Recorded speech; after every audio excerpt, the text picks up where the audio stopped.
Jauno Liepājas enerģijas biomasas katlu katlumāja rotā ozolapu vainags. Paveikta lielākā daļa darbu un jauno katlumāja eksploatācijā paredzēts nodot oktobrī, bet oktobra vidū jau sāks testēt katlus un, kā zināms, tos apkurinās ar šķeldu.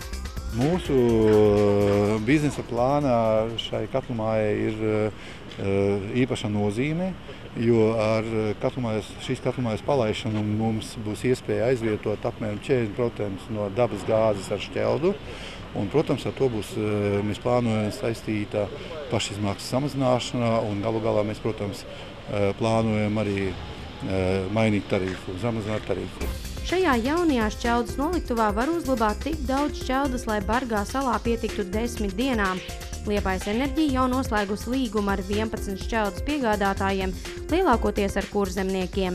Lielākā daļa ir patās kurzeme, kas ir tūmā. Ir viens otrs uzņēmums, kas it kā ir reģistrēts varbūt citā rajonā, bet tā darbība vienalga notiek tepat tūmā, jo nav izdevīgi šķeldu pārvadāt milzīgi lielos attālumos, tā kā viņi nāk patās pamatā no tuvākiem mežiem. Vai pietiek, teiksim, materiāli, no kā šo šķeldu radīt, kā būs? Mēs esam bišķiņ papētījuši arī šo jautājumu. Diemžēl pagaidām nevajadzētu par to uztraukties, jo piedāvājumi ir diezgan pietiekoši.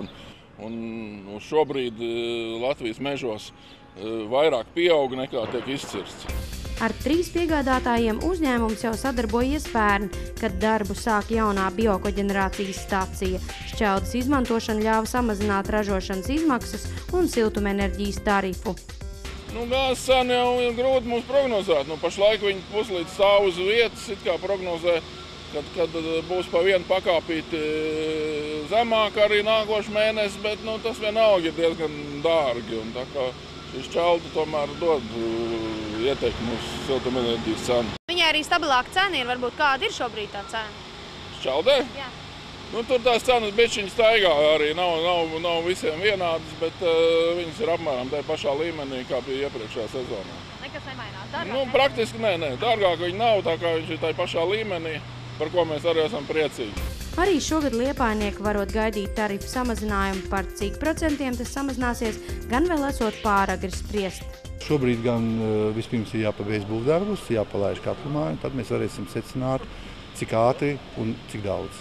Uzņēmums UPB jauno katlumāju būvē sadarbībā ar vienu no vadošajiem biomasas darbināmo iekārtu ražotājiem pasaulē – Austrijas kompāniju Politehnika. Akciju sabiedrība UPB projektu uztver ne tikai kā iespēju apliecināt savu tehnoloģisko varēšanu, bet arī uzsver tā sociālo nozīmīgumu un iespēju Liepājai kļūt neatkarīgākai no dabas gāzes piegādātājiem.